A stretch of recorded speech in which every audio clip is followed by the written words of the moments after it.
दोस्तों आज के इस वीडियो में हम daily DElEd diet JVT entrance exam के लिए साइंस के मोस्ट इंपॉर्टेंट 50 क्वेश्चंस करने वाले हैं। और ये सभी क्वेश्चंस काफ़ी ज़्यादा इंपॉर्टेंट है और आप लोग खुद देख सकते हैं दोस्तों, ये अदर एग्जाम में भी पूछे गए हैं और ये क्लास 10th लेवल की है, ठीक है ना। और इससे पहले ऑलरेडी हम 50 क्वेश्चंस कर चुके हैं, तो अगर आपने उन सभी क्वेश्चंस को नहीं किए हैं तो उसका लिंक दोस्तों आपको डिस्क्रिप्शन बॉक्स में और प्लेलिस्ट में मिल जाएगा, ठीक है ना। तो प्लीज़ उन सभी क्वेश्चंस को कर लीजिएगा, क्योंकि बायोलॉजी के जो है हम 200 क्वेश्चंस करेंगे, ठीक है ना, और काफ़ी इंपॉर्टेंट वाले जो अदर एग्जाम में पूछे गए हैं। और देखिए एक बात मैं आपको बता देता हूँ, जो भी क्वेश्चंस पूछे जाते हैं ना आपके एग्जाम में, ये काफ़ी डीपली पूछे जाते हैं और थोड़ा एडवांस लेवल के पूछे जाते हैं। तो इसलिए आप लोग जो है डीपली जो कुछ भी पढ़ रहे हैं उसे पढ़ें, ठीक है ना। क्वेश्चन नंबर 54, एक किशोरवय मनुष्य में सामान्य रक्तदाब कितना होता है? या फिर दोस्तों हम इस तरीके से भी कह सकते हैं, एक स्वस्थ मनुष्य में सामान्य ब्लड प्रेशर कितना होता है? तो इसका सही आंसर होगा 120/80 mmHg। दौड़ लगाते समय मनुष्य का रक्तचाप मतलब ब्लड प्रेशर घट जाता है या बढ़ जाता है? तो इसका सही आंसर होगा बढ़ जाता है। देखिए मैं आपको दोस्तों ब्लड प्रेशर क्या होता है इसको एक एग्जाम्पल के माध्यम से समझाता हूँ। जैसे दोस्तों मान लीजिए कोई एक वस्तु स्थिर अवस्था में रखा हुआ है, ठीक है ना, और उस पर कोई बाहरी बल लगता है, ठीक है ना, तो ऐसे में जो वस्तु स्थिर अवस्था में है वो गति में आ जाएगा। तो इसी तरीके से दोस्तों अगर हम शांत बैठे हैं ना, तो हमारा जो ब्लड प्रेशर है ये स्थिर है, मतलब कि घटा हुआ है। लेकिन अगर हम दौड़ने लगते हैं तो ऐसे में दोस्तों हमारे ब्लड को भी जो है ना प्रेशर पड़ता है, दाब पड़ता है, तो इस तरीके से ब्लड प्रेशर जो है हमारा ये बढ़ जाता है, ठीक है ना। इस तरीके से हम समझ सकते हैं। नेक्स्ट क्वेश्चन में पूछा गया है, सामान्य जीवन काल में मनुष्य का हृदय दोस्तों लगभग कितनी बार धड़कता है? इसका सही आंसर होगा 2 अरब बार। मानव शरीर में हृदय के कार्य क्या है? ठीक ना, तो हार्ट जो है दोस्तों ये पंपिंग स्टेशन की तरह कार्य करता है। नेक्स्ट क्वेश्चन में पूछा गया है, शरीर की विशालतम धमनी मतलब लार्जेस्ट आर्टरी कौन सी है?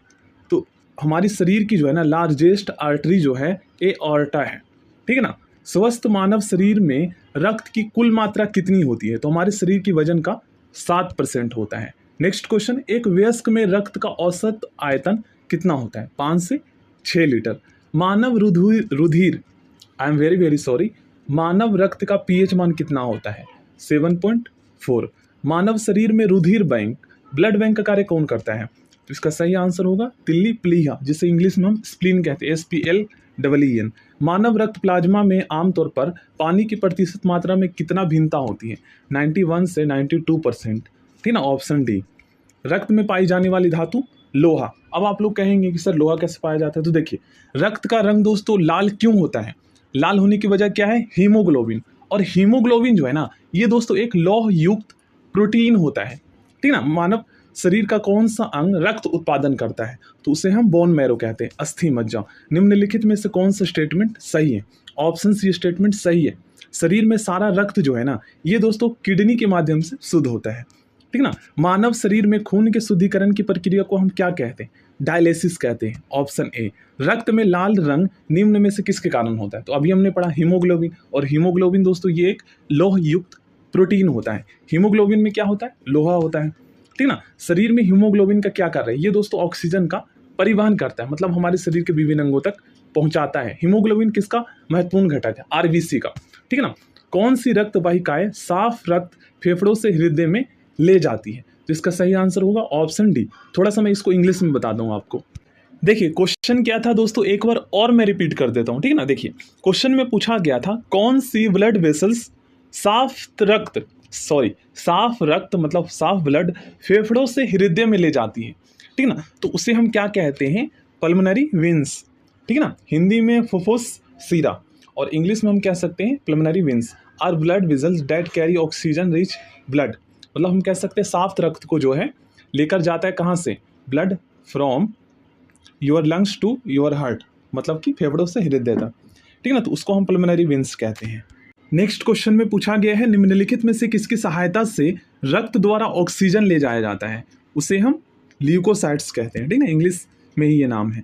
किसकी मौजूदगी के कारण शरीर के भीतर रक्त जमता नहीं है? तो इसका रीजन है दोस्तों हैप्रिन, ठीक ना। हैप्रिन नामक प्रोटीन के कारण ही जो है हमारे शरीर के अंदर जो रक्त है ये जमता नहीं है। हमारे शरीर की कौन सी कोशिकाएं मानव शरीर के सैनिक के रूप में प्रसिद्ध है? कहने का मतलब ये है कि दोस्तों मतलब कि हमारे शरीर में जो है ना रोगों से जो है बचाती है वो जो रक्त है, तो उसे हम क्या कहते हैं?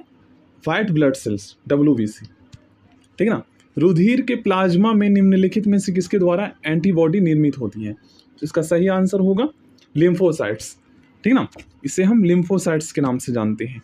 नेक्स्ट क्वेश्चन है RBC किस नाम से जाना जाता है? देखिए यहाँ पर आप लोग ध्यान से समझिएगा, काफ़ी इंपॉर्टेंट क्वेश्चन यहाँ पर बनाए जाते हैं। देखिए RBC को दोस्तों हम एरिथ्रोसाइट्स के नाम से जानते हैं और WBC को हम ल्यूकोसाइट्स के नाम से जानते हैं, ठीक है। ये दोनों काफ़ी इंपॉर्टेंट है। नेक्स्ट क्वेश्चन है लाल रक्त कोशिकाओं के निर्माण के लिए शरीर का कौन सा अंग जिम्मेदार है? तो इसका सही आंसर होगा बोन मैरो, ठीक है ना। निम्न में से किसको RBC का कब्रिस्तान कहा जाता है? तो इसका सही आंसर होगा प्लीहा, इंग्लिश में स्प्लीन कहते हैं, SPLEEN। मनुष्य की लाल रक्त कोशिकाओं का जीवन काल 120 दिन का होता है लगभग, ठीक ना। मानव शरीर में रेड ब्लड सेल्स का निर्माण कहाँ होता है? अस्थि मज्जा, ठीक ना, बोन मैरो में।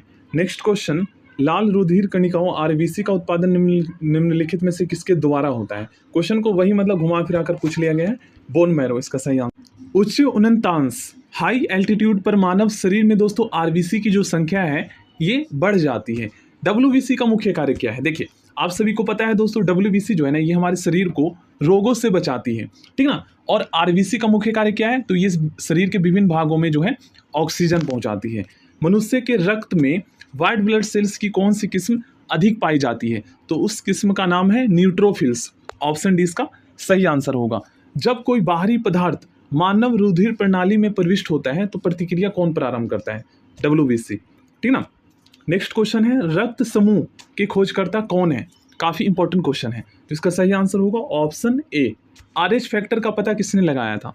इसका सही आंसर होगा दोस्तों ऑप्शन डी, ठीक है ना। नेक्स्ट क्वेश्चन में पूछा गया है किस रुधिर वर्ग में एंटीबॉडी नहीं पाया जाता है? तो इसका सही आंसर होगा ब्लड ग्रुप AB में, ठीक ना, AB ब्लड ग्रुप में। किस रुधिर वर्ग में दोनों एंटीबॉडी पाया जाता है? तो इसका सही आंसर होगा O।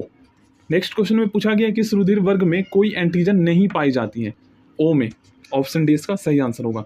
एंटीजन एक ऐसा पदार्थ है जो क्या करता है? ये दोस्तों प्रतिरक्षी के निर्माण को बढ़ावा देती है, मतलब कि रोगों से बचाती है हमें, ये कह सकते हैं। नेक्स्ट क्वेश्चन, एंटीबॉडी का मुख्य कार्य किसके विरुद्ध होता है? संक्रमण के विरुद्ध, इन्फेक्शन के विरुद्ध। नेक्स्ट क्वेश्चन में पूछा गया है RH फैक्टर का नाम किससे संबंधित है? ये दोस्तों बंदर से संबंधित है। क्वेश्चन नंबर 95, इस क्वेश्चन में पूछा गया है RH तत्व के अनुसार कौन सी जोड़ी विवाह के लिए उपयुक्त नहीं है?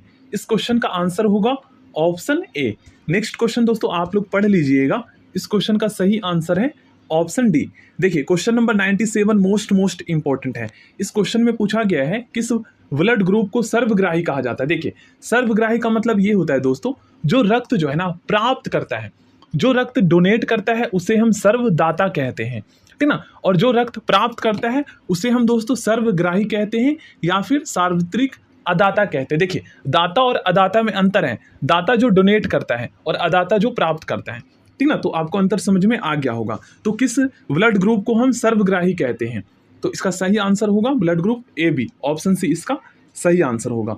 अब देखिए क्वेश्चन नंबर 98 में पूछा गया है AB ब्लड ग्रुप वाले व्यक्ति को सार्वत्रिक अदाता या फिर हम कह सकते हैं सर्वग्राही कहा जाता है। क्यों कहा जाता है? तो रीजन ये है ना दोस्तों, उसके रक्त में जो है ना एंटीजन का अभाव होता है। अब दोस्तों एंटीजन क्या होता है? तो एंटीजन जो है ना जो हमारे शरीर को रोगों से बचाती है, ठीक है ना। तो एंटीजन ही नहीं होगा तो फायदा क्या है? तो इसलिए तो यहाँ पर कहा जा रहा है इसको सार्वत्रिक अदाता मतलब सर्वग्राही कहा जाता है, जो रक्त दूसरों से प्राप्त कर सकता है लेकिन डोनेट नहीं कर सकता, AB ब्लड ग्रुप वाले व्यक्ति, ठीक ना। क्वेश्चन नंबर 99, निम्न में से किस रक्त समूह को सार्वभौमिक दाता के रूप में जाना जाता है? ब्लड ग्रुप O, ठीक ना। मोस्ट इंपॉर्टेंट क्वेश्चन है ये, ठीक है। ये दूसरों को रक्त डोनेट कर सकता है। क्वेश्चन नंबर 100, रक्त समूह O वाला व्यक्ति किस रक्त समूह के व्यक्तियों से रक्त ले सकता है? तो इसका सही आंसर होगा केवल O से ही, ठीक ना। सो थैंक यू दोस्तों, आज के इस वीडियो में हम यहीं तक क्वेश्चंस करते हैं। और अगर आपने इससे पहले की क्लास नहीं देखे हैं तो उसका लिंक आपको डिस्क्रिप्शन बॉक्स में मिल जाएगा, प्लेलिस्ट भी आप लोग चेक कर लीजिएगा।